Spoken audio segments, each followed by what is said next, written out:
हमारे घर में कुछ ऐसी दिशाएं होती हैं जिस दिशा में अगर जल रख दिया जाए तो वो जगह जागृत हो जाती है। जिस जगह अग्नि का स्थान है तो अग्नि प्रज्वलित कर दी जाए तो वो जगह जागृत हो जाती है। तो आपको करना क्या है, ये दिशा के हिसाब से आपको बताने जा रही हूँ, जिससे आपका वास्तु दोष दूर होगा और आपके घर में बहुत पैसा आएगा। क्योंकि पैसे का संबंध कोई मैजिक नहीं है, लेकिन वास्तु दोष दूर होते ही घर में तरह तरह से धन का लाभ होना चालू हो जाता है। हाय एवरीवन, मैं हूं डॉक्टर उमाश्री। मेरे चैनल डॉक्टर उमाश्री में आपका बहुत बहुत स्वागत है। आशा करती हूं सुखी होंगे, संपन्न होंगे। अगर आप घर में कुछ भी ना कर सकें तो चीज़ों को यथोचित स्थान पर रखने की कोशिश करें। यथोचित स्थान पर रखने से वास्तु दोष स्वतः ही मिट जाते हैं। और आज आपको बताती हूँ कि वास्तु के अनुसार घर में क्या होना चाहिए, क्या नहीं होना चाहिए। तो आइए आज का वीडियो शुरू करते हैं, लेकिन इससे पहले निवेदन है कि आप चैनल सब्सक्राइब जरूर कर लीजिएगा। मैं एक ज्योतिषी हूँ, वास्तुशास्त्री हूँ और इसी से संबंधित वीडियो बनाती हूँ। तो आइए आज का वीडियो शुरू करते हैं।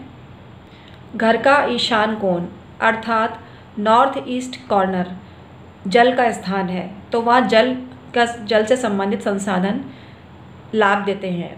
वहाँ कुछ ना कर सकें तो पानी से भरा हुआ एक लोटा मंदिर में अवश्य रखें, क्योंकि ईशान कोण आपका मंदिर का भी स्थान होता है। तो मंदिर बनाएं उस तरफ और जल से भरा हुआ एक लोटा रख दें और लोटे को अगले दिन मतलब बालकनी में या पेड़ पौधों में डाल दें या मुख्य द्वार पर छिड़क दें, तो आपके घर में धन का आगमन होता रहता है। वायु कोण में आपकी मतलब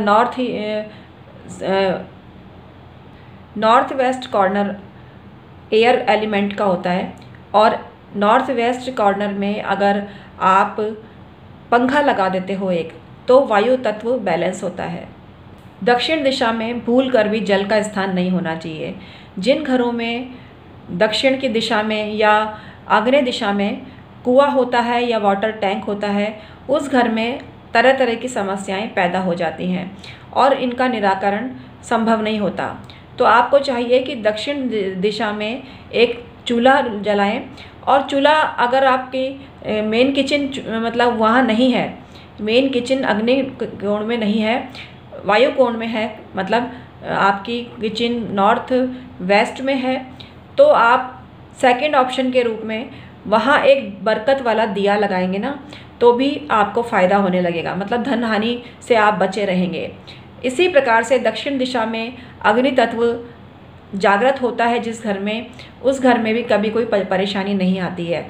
अक्सर जिस घर में दक्षिण दिशा में दिया जलाया जाता है, और इसका कोई ख़ास टाइम बनाइए, मतलब अग्नि कोण में आप दिया लगाएंगे तो वो 8:30 से और 10:30 के बीच आप दिया लगाएंगे ना, तो चमत्कार देखिएगा, आपके घर में बहुत पैसा आएगा। इतना पैसा आएगा कि आपने सोचा भी नहीं होगा।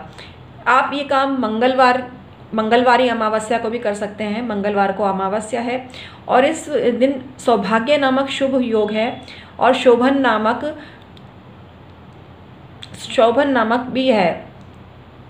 शोभन और सौभाग्य नामक योग होते हैं। ये अच्छे प्रभाव को बढ़ाने वाले होते हैं, बुरे प्रभाव को घटाने वाले होते हैं।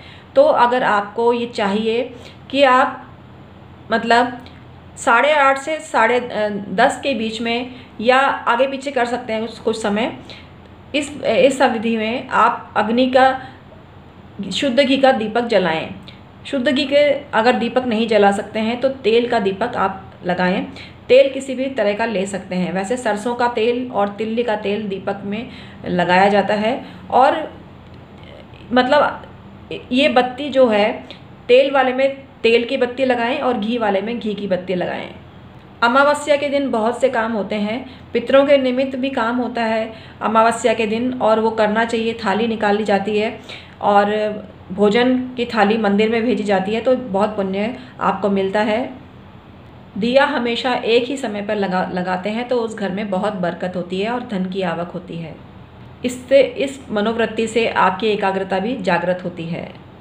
मंगलवार के दिन आप हनुमान जी को भी पूजा में मतलब हनुमान जी की पूजा कर सकते हो और उस दिन हनुमान जी को चोला भी चढ़ा सकते हो।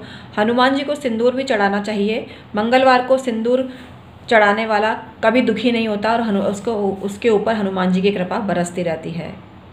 हनुमान जी को लौंग वाला पान बहुत पसंद है और उनको लौंग वाला पान अर्पित करना चाहिए। इससे आपकी मनोकामना पूर्ण होती है। अमावस्या के दिन पितरों के निमित्त कच्चा दूध चीनी मिलाकर या मिश्री मिलाकर गैस के चूल्हे पे अर्पित करने से घर में पितृदोष नहीं रहता।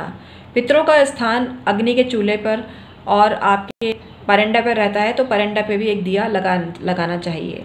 उसका समय भी 8:30 से 10:30 के बीच में हो सकता है, लेकिन संध्या समय भी लगा सकते हैं।